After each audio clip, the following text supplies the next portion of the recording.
Namaskar, welcome to this webinar. This is Dada Rainjitananda, and I'm happy that you found time to be here online and attend this webinar. So the topic is the ultimate obstacle course. And it is an inspiration from the presentation that I gave during the retreat at the Summer Bliss 2016, just some time ago. Okay, so first I would like to explain you a little bit about the webinar system that I'm using. And I will do the presentation with the slides and the webcam. You can change the size of the image or the size of the slides with your mouse. If you have questions or comments, suppose you cannot hear me well, any technical problem, or you want to ask a question, you should type it. And you type it on the chat window. I will be recording the presentation and I will send you the copy of the recording. And that's all for now. We can start. So this is the part 1, the ultimate obstacle course. So what is that obstacle course? It is basically life. Life is an obstacle course. And at this point, I want to ask you a question. Let's see if I can ask you this question. Okay. You will see on your screen there is a question, and you can click and answer it. So I want to see if you can all hear me and that you know how to use this feature.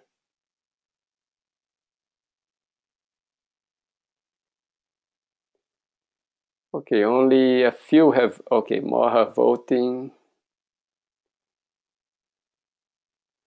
I will wait a moment until I get more votes.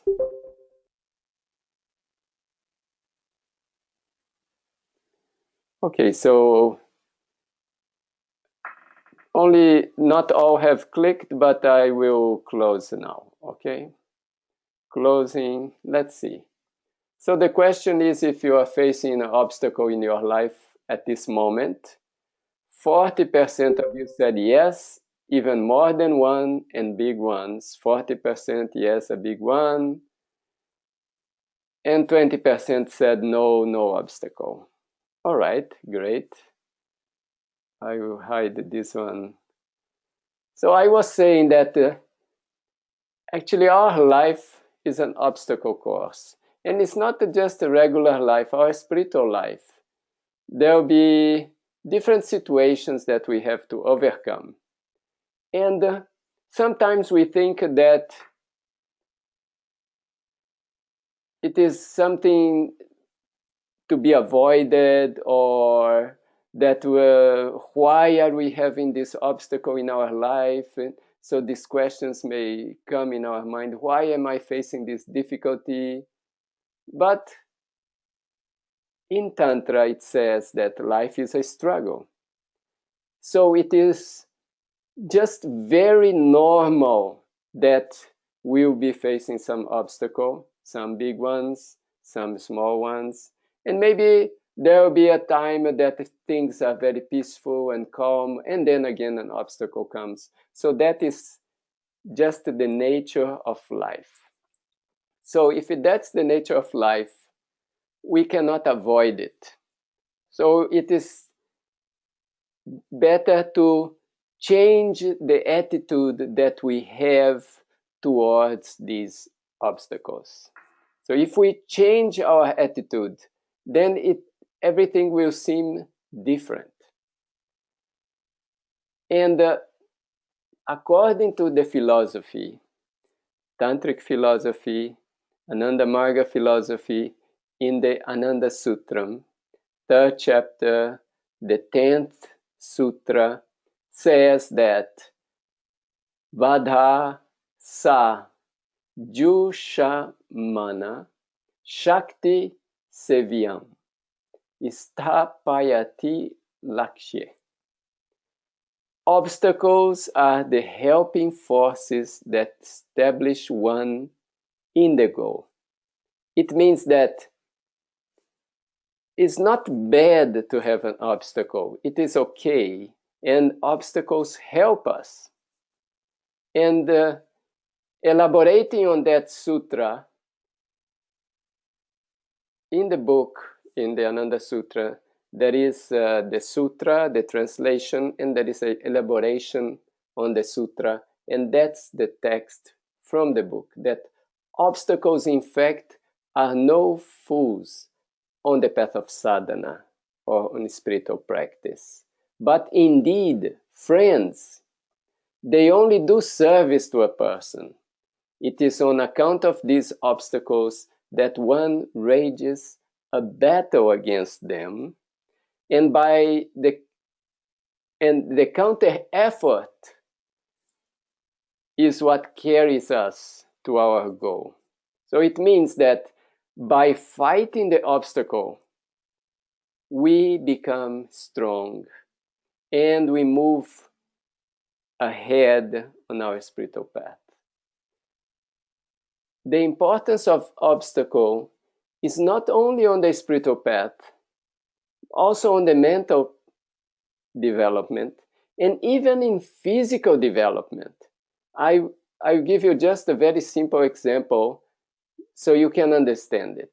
Suppose I want to make my muscle strong.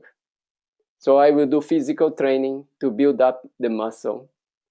I can just do this movement.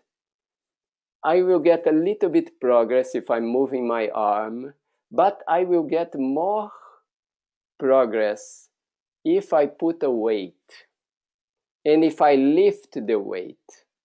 If I just lift my arm without a weight, there will be a little bit progress, but if I put a weight, there will be more progress. And if I start with a light weight, and then I increase a little bit, then increase again, then increase more, my arm is gonna get stronger and stronger. So therefore, obstacle is very important even for physical development. Okay, so now I hope you get the point that obstacles are needed for development. Without obstacle, the development is not so much. There may be times we don't feel any obstacle. Maybe those times we are feeling very strong, and then another obstacle comes. We have to make an effort to overcome. In that effort, we'll develop mentally, spiritually, sometimes physically, but mentally, spiritually, and then we face another one, and like this we go on. So that's why the title of the course is that we are on an obstacle course, and we are, let's say, moving towards the destination, and the destination is spiritual. It is, let's say, realization. Now, in this movement, we'll be passing many obstacles. So let's say that we are like spiritual athletes. We are moving as quickly as possible towards our goal, towards our destination. Now, as every athlete has to practice, they have to prepare. So in the same way, we also have to practice. And that's why we have spiritual practice. And this spiritual practice, it's important that we do it very regularly, very systematically. So it's important that we increase our knowledge. By increasing our knowledge, by practicing deeper, we can develop quicker. Okay. So obstacles are our friends. They are also signs. They are signs that sadhana is working and that there is movement. Imagine a vehicle, a car. If the car is just parked in the garage, it will not face much obstacle. The moment it starts moving, the wind starts opposing its movement. The friction on the pavement starts opposing its movement. So there is movement, there is friction, there is obstacle. If you stop the car, then the friction stops. The wind is not anymore creating an obstacle. So if we are really moving, then we'll be facing some obstacle. So what is the process of Tantra? Because our practice is Tantra. And we want to expand. Tan means expansion. Tra, liberation. So now Tan, we want to expand. So if there is expansion, there will be obstacle. Means you want to expand, something will oppose this expansion. Those are the obstacles. Now, what is the idea of Tantra? In Tantra, we do not concentrate very much on the obstacle. We concentrate on the process of expansion. Because by expanding, the barriers or the obstacles, or suppose that you are in chain, you are under bondage. If you expand, the chains break and you get free. So that's the idea of Tantra. So we are not concentrating on, oh, I have this problem, I have that problem, I have this difficulty. No, we are concentrating in the process of expansion. By concentrating on the process of expansion, the bondages break and go down the drain. So there will remain less and less bondages. So that's the idea. So Tantra expansion. Expansion, how? Have to practice. So the practice brings expansion. The practice raises the spiritual awareness or the divine awareness. Divine awareness is the Kula Kundalini. So as we raise our awareness, how do you feel this raising? It means you feel closer to the Supreme Entity.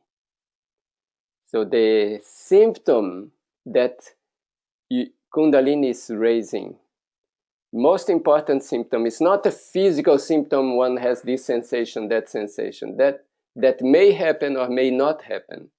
But the main thing is you feel closer to the Supreme Entity. You feel you are closer and closer and closer. And it becomes a reality in life. Now, in this process, all the propensities that bring our mind in so many directions get under control.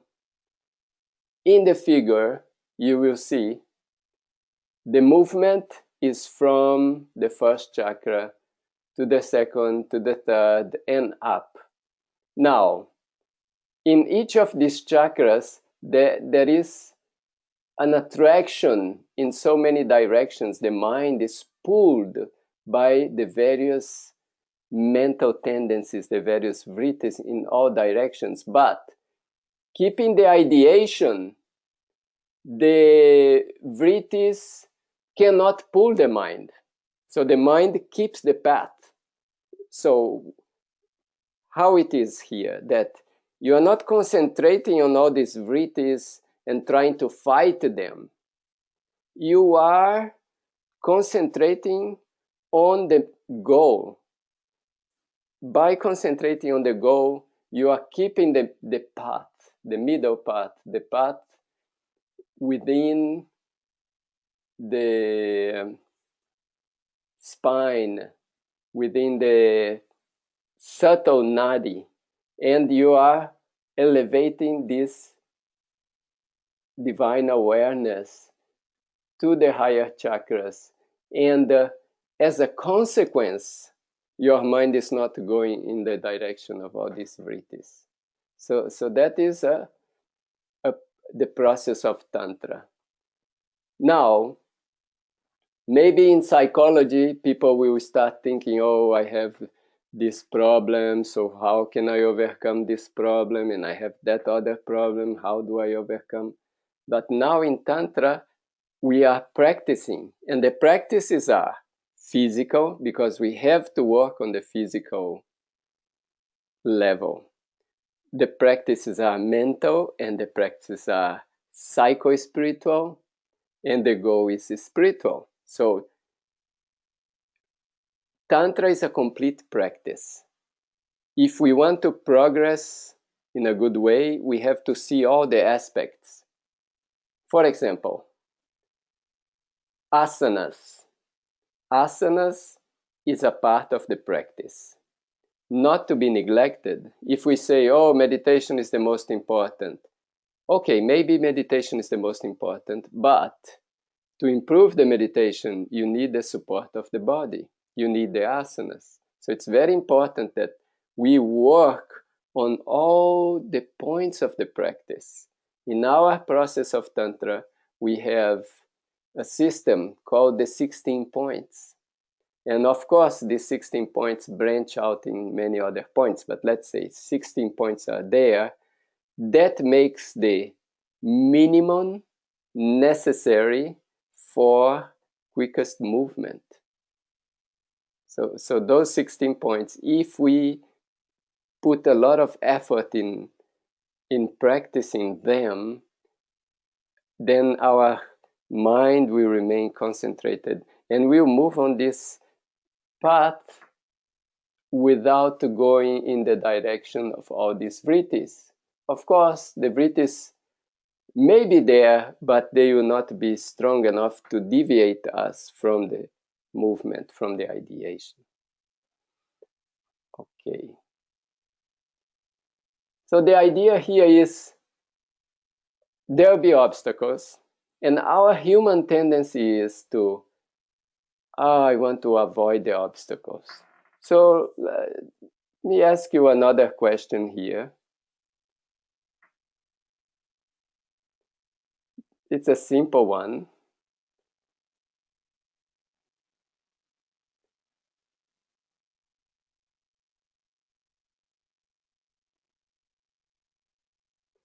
Okay, just click on the best answer there. Do you think that there will be a time in your life that there will be no obstacles? So it means everything will be so peaceful, everything will be perfect, there's nothing bad, no difficulties. Okay, I wait a little bit more until everybody clicks.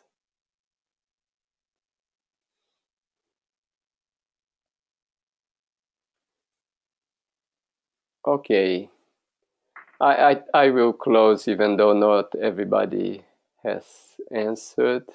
Sharing the results. Okay, unanimous answer here is no, there will always be obstacles. True, because that's the nature of life.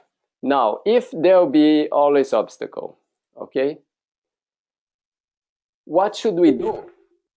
Can we avoid it? Can we deviate it? Can we have be thinking, oh no, I don't want any obstacle? Better just to take on those obstacles. Whatever comes in front of us, we face it, we deal with it, we get the benefits of that process, and we move on. And that's the process of karma yoga, doing. And in karma yoga, we don't want to just to do karma yoga. We want to develop, or we want to develop bhakti, which is devotion. Now, if we always do only what we know, if we always do only what we think we are capable of, if we don't take risks, or if we don't jump on things that need an extra effort, then our development will be limited. For example, suppose I go to the gym. Now I start lifting weights. Maybe I start with 10 pounds, and then I go to 15, then I go to 20, maybe then I go to 25, and so on. What I need to do is that I always need to have the weight that requires effort. If I don't increase the weight, if I keep a weight that doesn't require much effort, then my muscle will not develop as much. So I always need to keep that limit that I need a little bit effort, so that it keeps me in a good shape and that it really develops my muscle. Now, in the mental and in the spiritual world is similar. I need to take some challenge that is a little bit requires extra effort. Suppose I have 10 of knowledge, okay? My knowledge is, let's say on a scale, it's 10. And everything I do requires only 9 or maximum 10 or 8 or 7. So that knowledge will remain, and my action, let's say my karma, will be only up to 10, so I'm not pushing my limit. So I need to push a little bit the limit. So let's say I take a challenge that's a little bit beyond what I think that I can do, but by doing effort to get to that, that's when I develop. Now, in the spiritual world, we want bhakti. In bhakti, there is a formula. Bhakti is devotion. There is a formula that action, karma, minus jnana, knowledge, equals bhakti. It means that if I take a challenge related to the spiritual world, if I take a challenge that is a little bit beyond my knowledge, then I need to get some extra help. And that getting that extra help, or getting that grace, that's how bhakti develops. So therefore, it's not the practice here, or the idea here is not to be thinking, oh, please, oh God, please remove all these obstacles. Please make my life so easy so I don't face any obstacle. This is just like telling the guy your trainer, your personal trainer in the gym, telling him, oh, please give me very easy exercise. Please reduce the weight so that I don't have to do much effort with my muscles. That means I don't want to progress. So the idea is to do the process in a systematic way, because if you are at the gym, if you are with a good trainer, the good trainer will know what is the best exercise for you at that moment, what's the best weight for you to use at that moment. So he will measure everything so that it's optimal. Now we are on the spiritual path. Who is the trainer? The trainer is the Guru. So now Guru will give us the optimal so that we develop in the optimal way. Now, the attitude is very important, and that's why we have the practices of Yama and Niyama. Now, in Niyama, we have a very important practice called Santosha, contentment.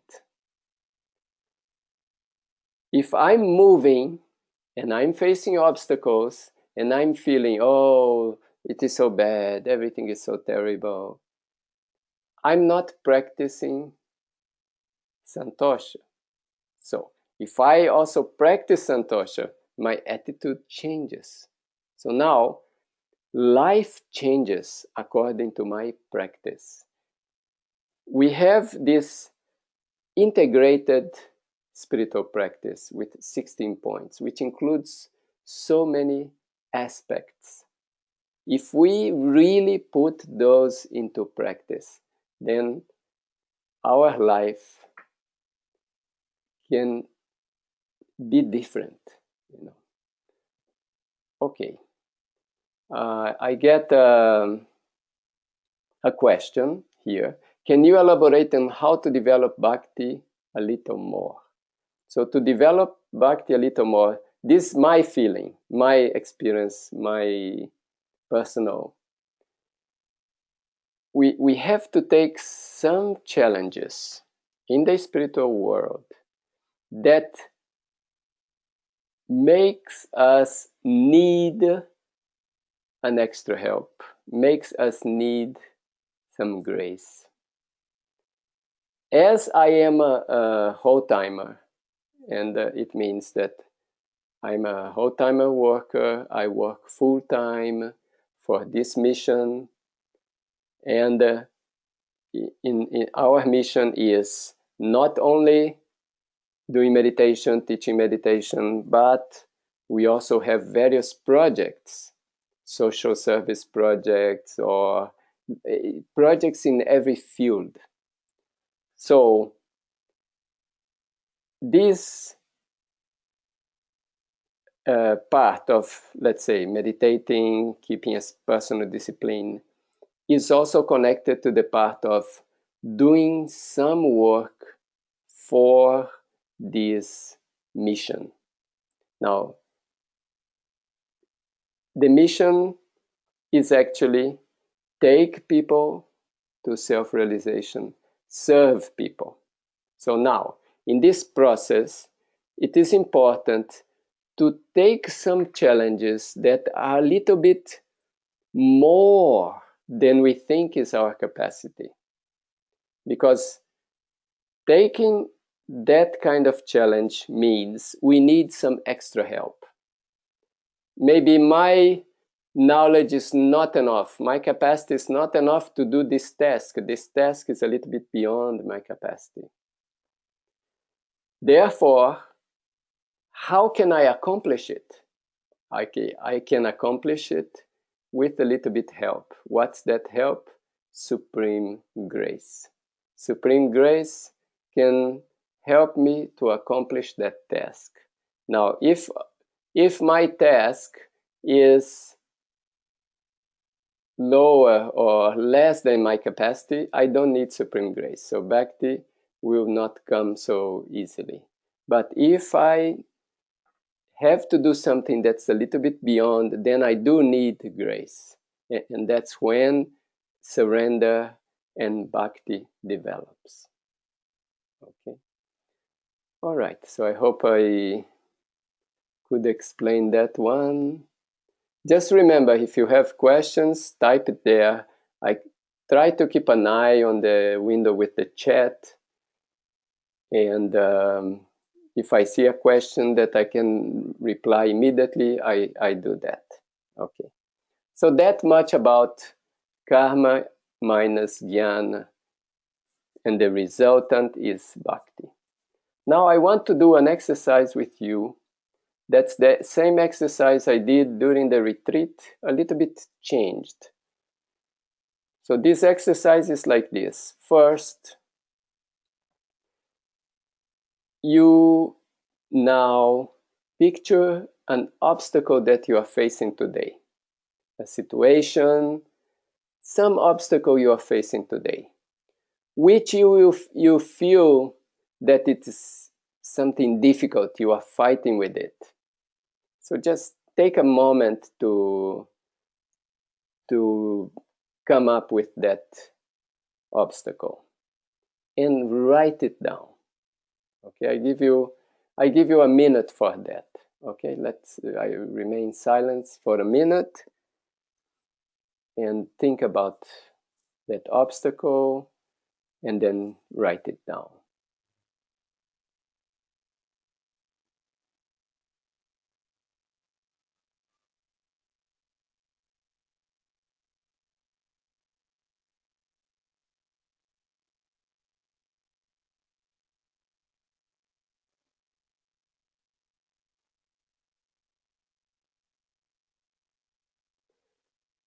Okay, so that's a very difficult obstacle you are facing. You wrote it down, so just keep it there. Now the second part, in your memory, look for an obstacle, a very difficult situation you have faced in the past. Something that was, at the time, it looked like something you could never get rid of, that you could never overcome. But in time, you overcame it.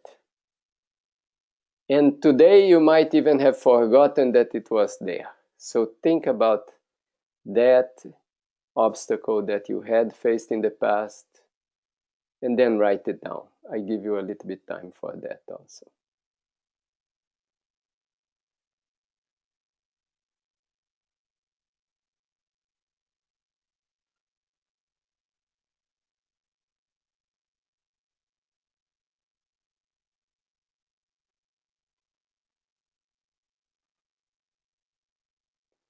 Okay.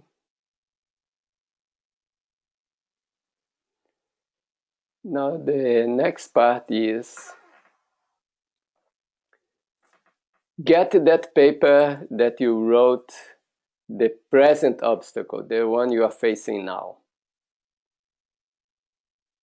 And just think that the same thing that happened to the other obstacle, the one that is gone, will also happen to this one that you have now. Maybe today you are facing it is so difficult, seems like you can never overcome it. But just keep in your mind that it will also be overcome. And it will soon become something of the past. And you will be ready for more. So that's the exercise. So my idea with this exercise is that whatever we are facing today that we think is something impossible and that it will never finish and that I can't overcome it, we will overcome it. We just have to keep our movement. Now, keep our movement, we have to keep training. Keep training means keep practicing. Let's make the maximum effort that our practice is done in a systematic way.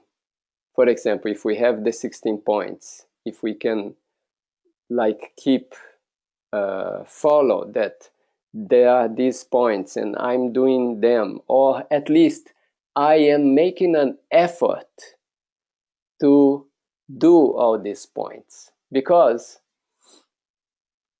spiritual practice is a practice. So practice, I'm practicing. So it's becoming better and better and better. It doesn't mean that I'm perfect. So in these 16 points, if you are making an effort on every point, that's it. You put your energy and you do the best you can. Now, putting your effort, then the result doesn't depend on you, but you put your effort. You suppose you are going to meditate for half an hour, or for 45 minutes, or for 1 hour, whatever you determine. Okay, I will meditate for half an hour. So now you sit down for your meditation.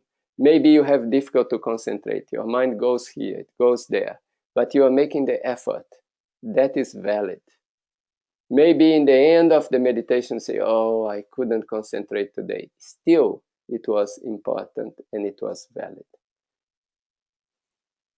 It is a practice. You are practicing. And it happens the same with the physical body. Sometimes you are tired. You cannot do a certain exercise. But maybe after 1 day or 2, you can do it. And then after 2 days, you cannot do it anymore. The body varies according to the situation. Mind also varies. So our practice will be very good, much concentration, then it's not much concentration, but that's normal. Okay, so that was the exercise. Let me move ahead here. So there will be obstacles, physical level, there will be physical psychic obstacles, there will be psychic obstacles, there will be psycho-spiritual obstacles, there will be spiritual obstacles. And during the course, I will touch some of these aspects. And all that is just normal and is part of life. So the important thing is that we have to do something. If we have time, we keep that time utilized for spiritual practice, utilized for service.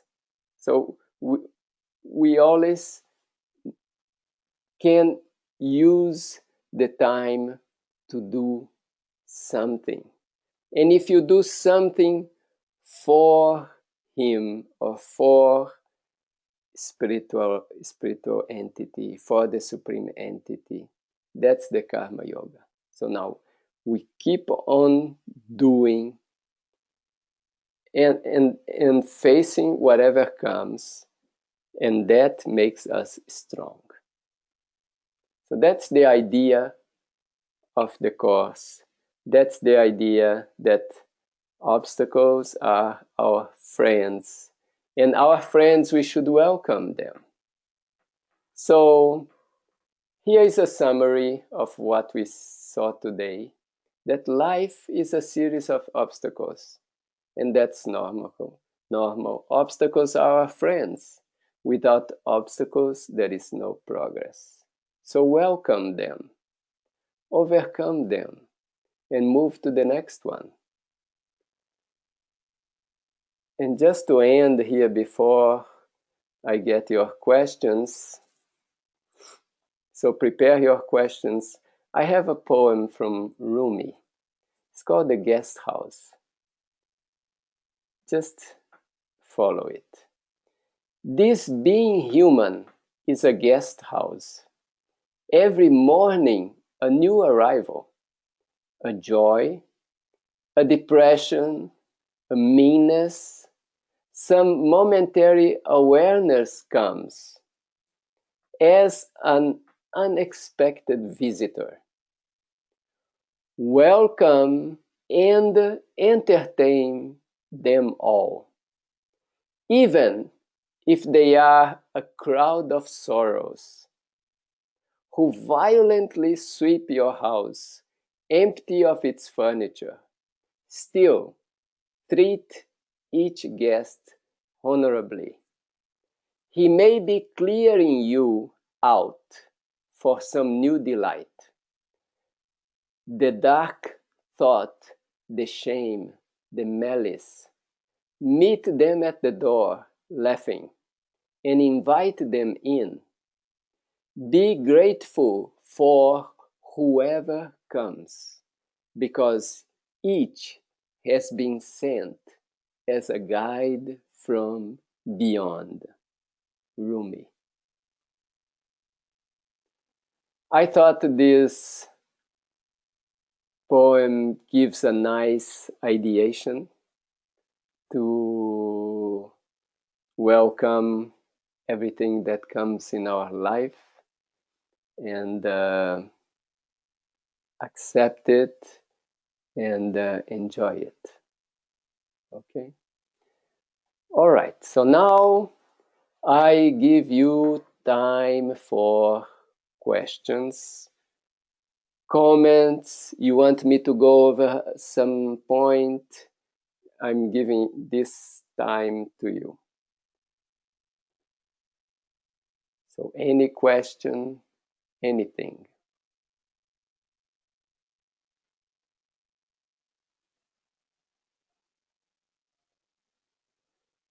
Oh, no questions at the moment.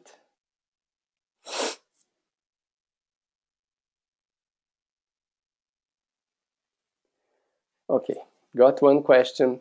Is taking care of your family service?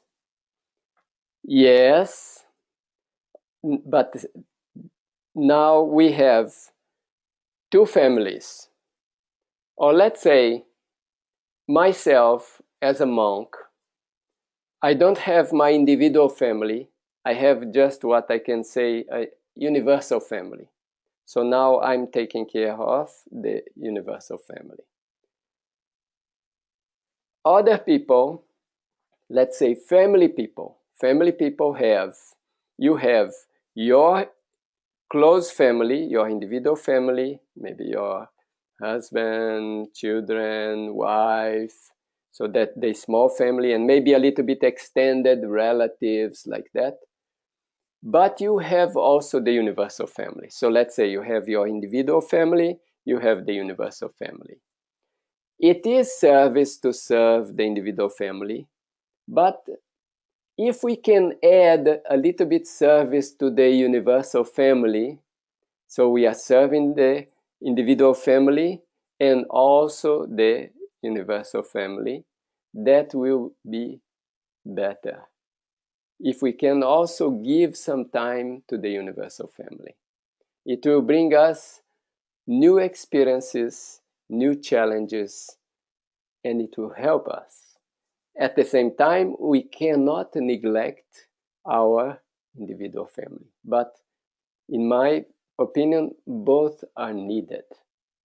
So the idea is to serve the individual family and serve the universal family.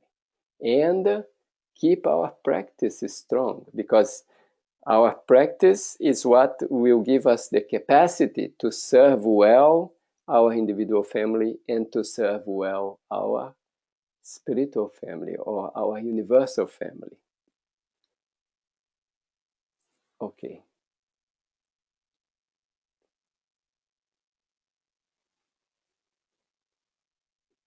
I don't see any more questions here.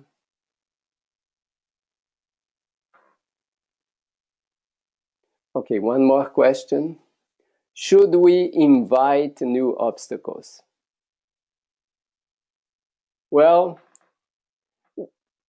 it's not necessary that we invite them because they will come, but at the same time, it is important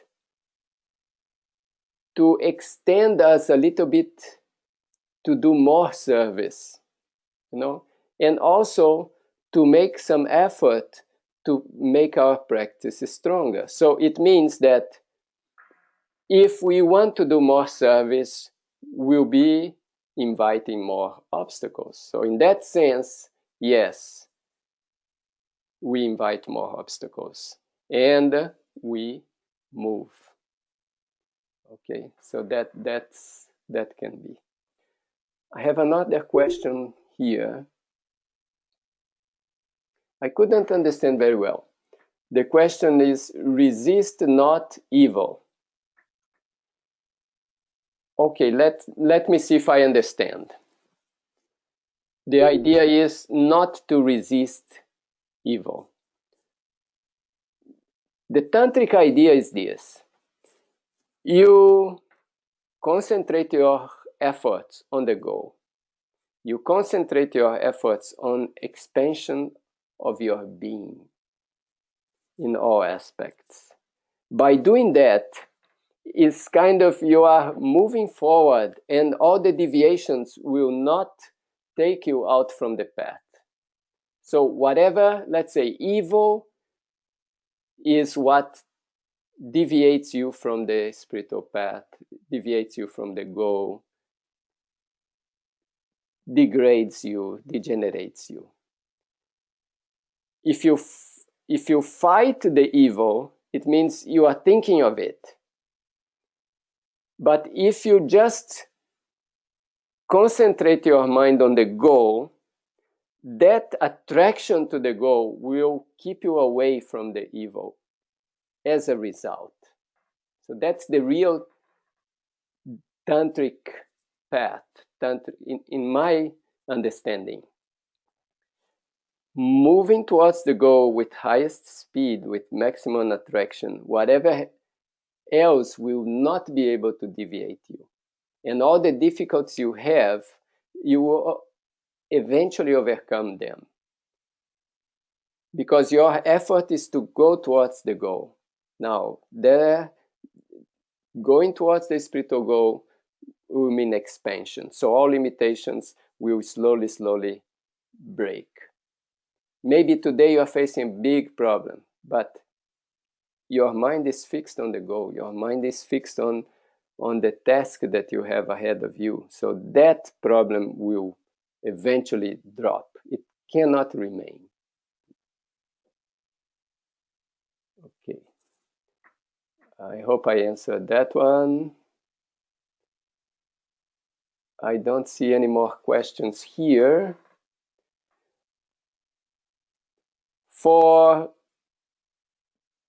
To keep contact at the moment, we have our pathofbliss.com page.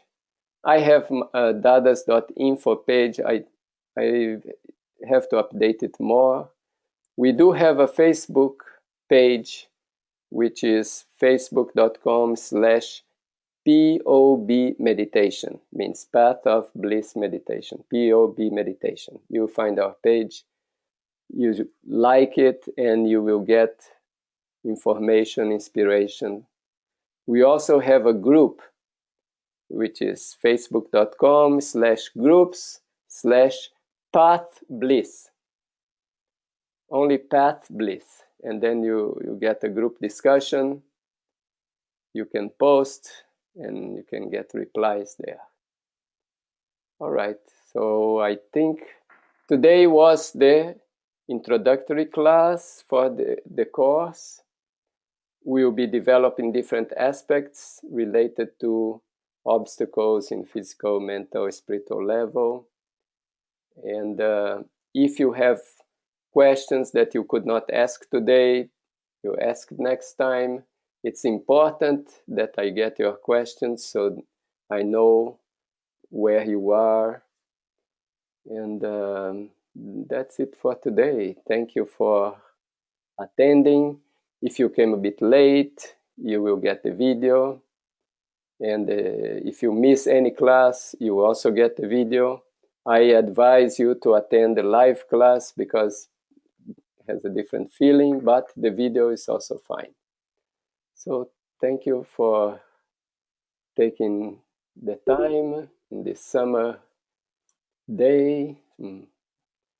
And namaskar. Hope to see you next week.